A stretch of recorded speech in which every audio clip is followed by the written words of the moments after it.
টানেনি তো আমি এটাই দিয়ে দিচ্ছি। মর্নিং মর্নিং আমাদের বাড়িতে হচ্ছে কার্টুনগিরি প্রিয়ানকে নিয়ে। প্রিয়ান তো নিজে একটা কার্টুনগিরি করতেই থাকে, আর এখন দিদিয়াও তার সঙ্গে তালে তাল দিয়ে দিয়েছে। দিদিয়া নাতি সেম টু সেম।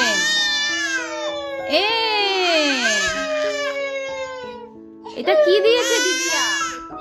গলার মধ্যে ঢাকার জন্য পেন্টু দিয়ে দিয়েছে ডিজাইন করে। দেখো অবস্থা, মানে সকালবেলা ঘুম থেকে উঠেই শুরু হয়ে যায় ওর দস্যু পনামি। দস্যু দালা দালা দালা। আমি তোমাকে নিচ্ছি, আগে বলো তো গুড মর্নিং। এই যে papa, Priyan Priyan. Yes papa. Eating sugar? No papa. Telling lies? No papa. Open your mouth? হা হা হা করো, হা হা হা। লজ্জা পেয়েছে, লজ্জা পেয়ে গেছে। ওর খাবার নিয়ে এসেছে কিন্তু কিছুতেই ওকে খাওয়ানো যাচ্ছে না, এত দুষ্টুমি করে যাচ্ছে। শুনকি এসছে সকাল সকাল, বলছে কালকে নেওয়া হয়নি তাই আছে সকাল সকাল মন ছুটে গেছে। শুনকির কাছে গিয়ে সবসময় খুব শান্ত থাকে। আজকে শুনকি এখানে দেখতে পাচ্ছে যে ওর আসল চেহারাটা কি, কিছুতেই রাখতে পারছে না কেউ।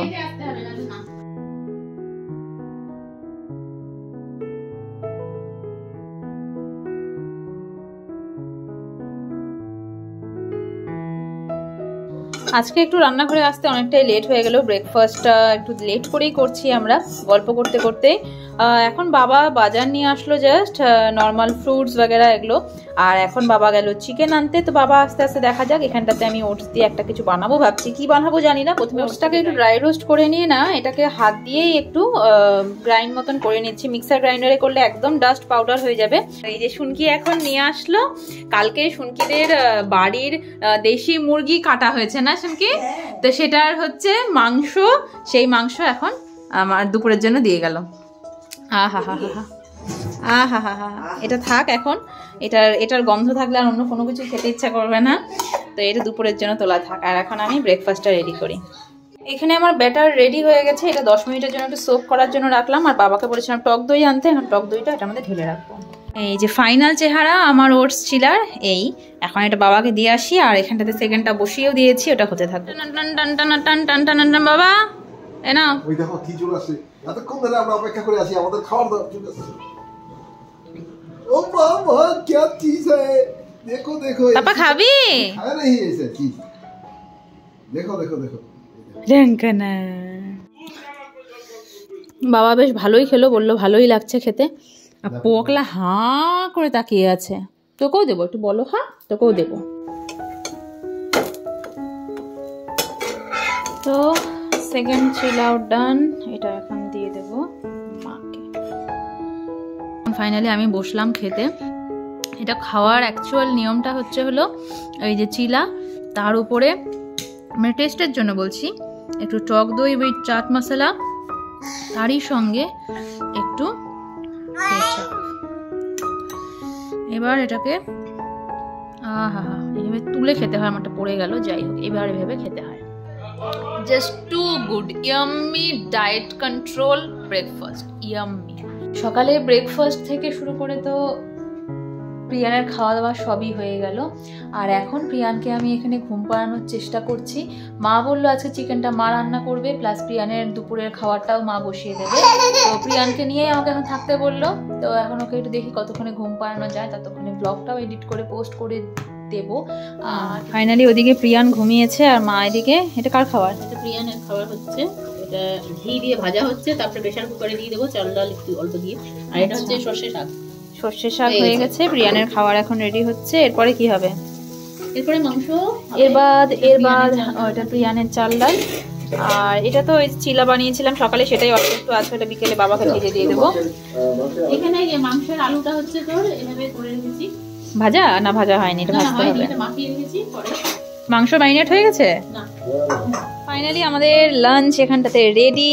মা বানিয়েছে এখানে চিকেন, শুনকি পাঠিয়েছে এখানে দেশি মুরগির ঝোল, এখানে হচ্ছে সর্ষে শাক আর স্যালাড। পকলা তুমি দেখবে, পকলার তো খাওয়া দাওয়া সব কমপ্লিট। পকলা এখানে বসবে আমাদের সাথে সঙ্গ দেবে। তো আমরা জাস্ট এখন আমাদের লাঞ্চ শুরু করি। পকলার এখানটাতে পা বাঁধা হচ্ছে, কারণ কি পকলা এখন প্যারাম্বুলেটারে দাঁড়িয়ে যায়, আর দাঁড়িয়ে গেলে কি হয়, সাইড দিয়ে পড়ে যাওয়ারও চান্স থাকে। তাই আমরা তো খেতে বসবো, ও আমাদেরকে সঙ্গ দেবে, যাতে দাঁড়াতে না পারে তার জন্য ড্যাডা ওকে পা বেঁধে দিচ্ছে। আর ও রাগ দেখাচ্ছে, ও কেন বাধা হচ্ছে ওর পাতা? তুমি দুধ করো তো পাপা, তুমি দুধ করো না, এই জন্য বেঁধে দেওয়া হচ্ছে। থাক এরকম থাক না একটুক্ষণের জন্য, আমাদের খাওয়া দাওয়া করতে করতেই তো। কি হলো? ওর কাছে এটা খোলা কোনো ব্যাপার? দেখো খুলেই ফেললো। ড্যাডা কি বাঁধলো? খুলেই গেল। হালকা করে বেঁধে দাও বাবা, কিচ্ছু হবে না। ভাত খাওয়া হয়ে গেছে, এখন ফল খাচ্ছে। দাও জল খাই একটু। খাও মৌসুমি খাও। দেখো এটার অবস্থাটা দেখো, মৌসুমি খাইয়ে দিয়ে বাবা চলে গেছে, এখন দরজার দিকে তাকিয়ে ঝুঁকে যাচ্ছে। আমি পেছন থেকে ধরে আছি, নাহলে পড়েই যাবে।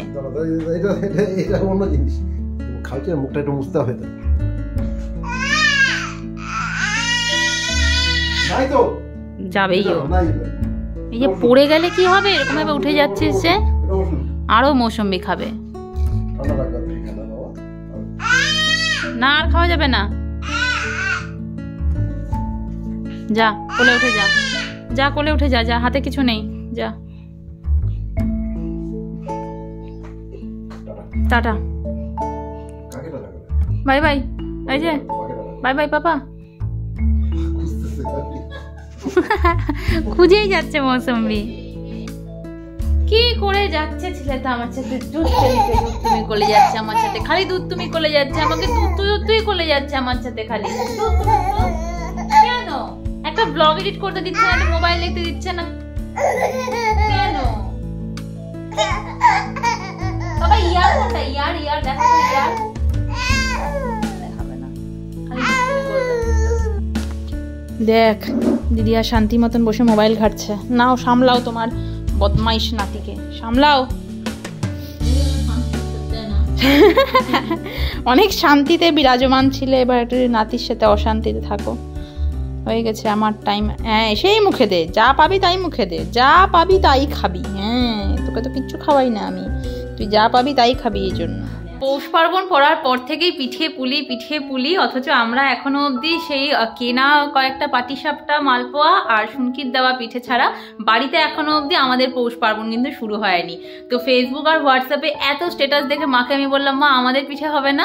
তো মা বলছে যে না, ঘরের ছেলে ঘরে নেই, আমরা খাবো, কারণ দাদা প্রতি সপ্তাহে আসে, বাট এই পৌষ পার্বণের আগের সপ্তাহ থেকে ও বাড়িতে আসছে না।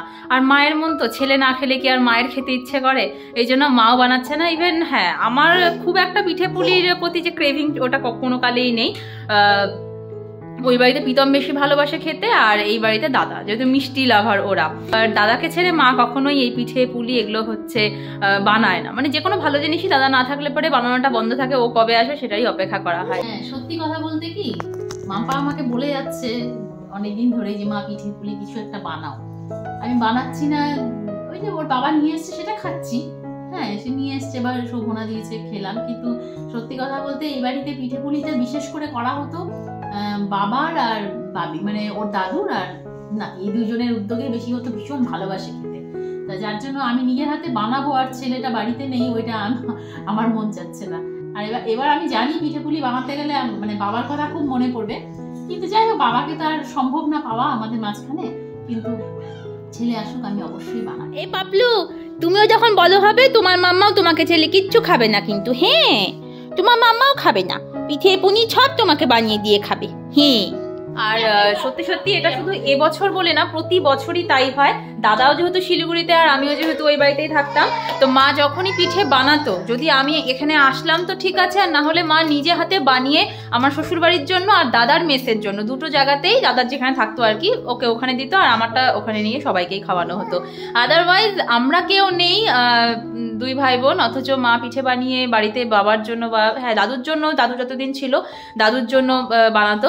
বাট হ্যাঁ সেটা ওই দিন দেখেই বানাতো। হ্যাঁ সেটা ওই দিন দেখে, দাদা আসবে, আমরা আসবো তখন দেখে। আর এই পিঠে অবশ্যই চেষ্টা করবো, প্রীতম যখন আসবে তখনও বানানোর, জানি না পারবো কিনা, কিন্তু আমি অবশ্যই চেষ্টা করবো। জামাই হচ্ছে খাদ্যপ্রিয় মানুষ। আর প্রীতম যখনই এই যে এরকম স্ট্যাটাস দেখে বা ফেসবুক দেখে আমাকে ফোন করে মনটা খারাপ করে বলবে, সোনা এরকম ভাবে দেখছি সবাই দিচ্ছে অথচ আমি তো কিছুই খেতে পারছি না, তখন আরো সত্যি সত্যি তখন আরো না মানে খাওয়ার যতটুকু ইচ্ছে থাকে সেটাও চলে যায়, যে ওখানে এত কষ্ট করে আছে আর আমরা এরকম ভাবে পিঠে পুলি খেয়ে আবার পোস্ট করবো, ওটা একেবারে। আর আমার যেহেতু ব্লগে আমার মানে রেগুলার লাইফে সবই যেহেতু শেয়ার করি, আমি যদি নাও চাই যে হ্যাঁ ওকে শেয়ার করবো না বা দেখাবো না, বাট ও তো ব্লগ দেখলেই বুঝে যাবে না, তার জন্য হ্যাঁ মায়ের ডিসিশনটাই ঠিক, যে ঠিক আছে চলো এখন না হয় নাই হচ্ছে, পরে হবে। এখানটাতে বসে গেছে আমাদের জন্য বিকেলের স্ন্যাক্স রেডি করছি। এখানে দুধ বসিয়ে দিয়েছি প্রিয়ানের জন্য। এই যে আমার chicken salad ready with broccoli and veggies, আর এখানটাতে আমাদের এনার্জি ড্রিঙ্ক। পকোর খাওয়াটা রেডি করলাম, মা তারপরে ডেকে বলছে যে ও ঘুমিয়ে পড়েছে, তো ওটা এখন ঢেকেই রাখি। তো আমার আর মায়ের এই স্যালাড আর এনার্জি ড্রিঙ্ক নিয়ে এখন যাই ঘরে। তো প্রিয়ান ঘুম আর আমার মার হাতে আমাদের স্যালাড, তো চলো। এখানে যুদ্ধ চলছে ওকে খাওয়ানো নিয়ে, যুদ্ধ। পাপা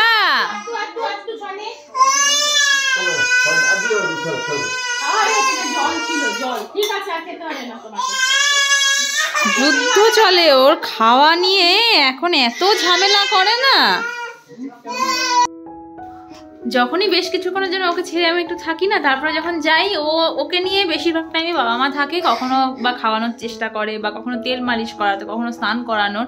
এবার যেই জিনিসটা তার মধ্যে ওর অপছন্দের জিনিস, যেমন খাওয়ানো বা তেল মালিশ করা, স্নানটা তো ভীষণ পছন্দের, সেখান থেকে উঠতে চায় না, বাট এই যে মুখ মোছানো, ক্রিম মাখানো, ওষুধ খাওয়ানো, এগুলো করতে করতে যদি কখনো আমি এন্ট্রি নিলাম, ব্যাস আমার কাছে এসে সেই আহ্লাদ, আর তখন মানে সমস্ত কমপ্লেন করতে থাকে যে ওকে এটা কলা হয়েছে, ওকে সেটা কলা হয়েছে। পাপা তুমি ব্যাড বয় হচ্ছ দিন দিন, শোনো ব্যাড বয় হচ্ছ তুমি দিন দিন।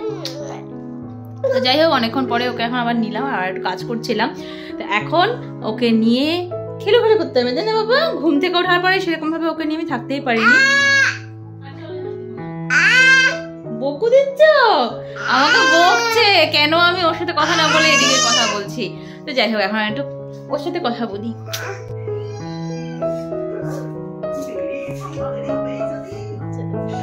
আমরা এখানটাতে গল্প করছি আর ও এখানটাতে শুয়ে শুয়ে কার্টুন দেখছে।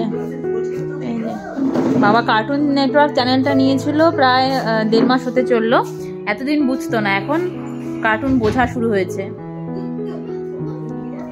তার কার্টুন দেখার স্টাইল খুব আরাম প্রিয়, আধা শোয়া আধা বসা,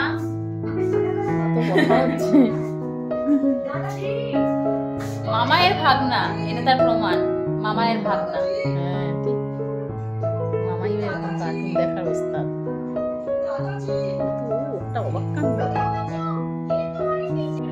এখানে আমি আর মা একটু গল্প করতে বসেছি অনেকক্ষণ বাদে, আর ও সমানে মাঝখানে ডিস্টার্ব করে আছে। এতক্ষণ টিভি দেখছিল, যে আমরা গল্প শুরু করলাম ও টিভি দেখা বাদ হয়ে গেল, এখন আমাদের গল্পের মাঝখানে এসে ফোড়ন কাটবে।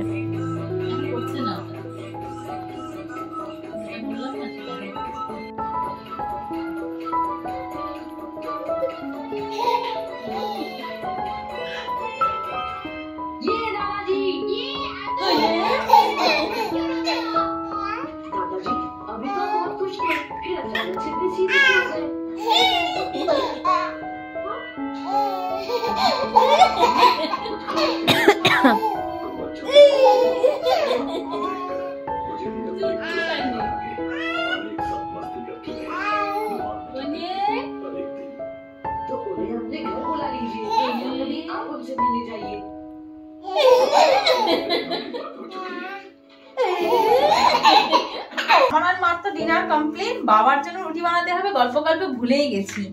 এখন হঠাৎ করে মনে পড়লো, তাড়াহুড়ো করে তাই আসলাম। একবার একটু বেশি করে বানিয়ে রাখবো, কাল সকালে বাবার আর প্রিয়ানের দুজনেরই হয়ে যাবে। আজকে বাবার অনেকদিন পর ইচ্ছে হয়েছে একটু ঘি দিয়ে রুটি খাবে, মানে ঘি মাখানো। ও পাশটা ঘি দিয়ে ভেজে নিয়েছি, এই পাশটাতে হালকা ঘি দেব। একটা পাশ বেশি ভাজা থাকবে আর একটা পাশ একটু কম ভাজা থাকবে, তাহলে কি জিনিসটা নরম থাকে, আর না হলে পরে কিন্তু পুরো টাইট হয়ে যায়। এই যে হয়ে গেছে, এখানে অলরেডি রুটি দুটো ভাজা আছে ঘিয়ে, আর 3 নম্বর, আর এখানে লাস্ট রুটি।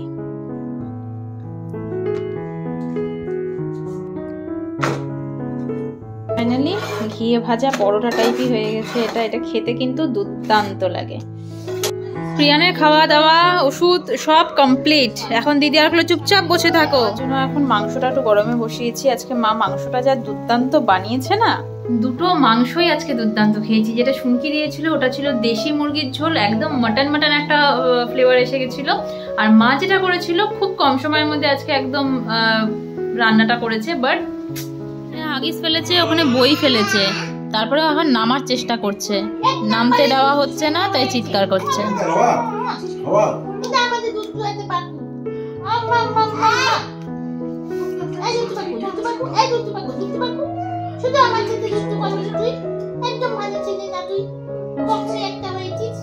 এতক্ষণে ফাইনালি প্রিয়ান ঘুমিয়েছে, আর আমি বাবা মা তিনজনেই এখন এই ঘরটাতে, মানে প্রিয়ানকে পাশের ঘরে ঘুম পাড়িয়ে রেখে এই ঘরে এসে যে যার মতন, মা মোবাইল কিছু দেখছে, বাবা টিভি দেখছে, আমি একটু প্রীতমের সাথে কথা বলবো বলে মোবাইলটা নিলাম।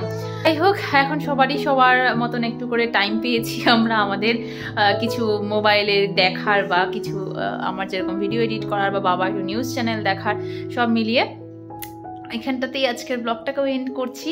আবার কখন প্রিয়ান ঘুম থেকে উঠে যায়। তো চলো, কাল দেখা হবে নতুন একটা দিনের সঙ্গে, নতুন একটা ব্লগের সঙ্গে। Till then, tata, bye bye, good night. সবাই খুব ভালো থেকো, আনন্দে থেকো, সাবধানে থেকো। আর ভিডিওগুলো ভালো লাগলে অবশ্যই চ্যানেলটা সাবস্ক্রাইব করে দিও। টাটা।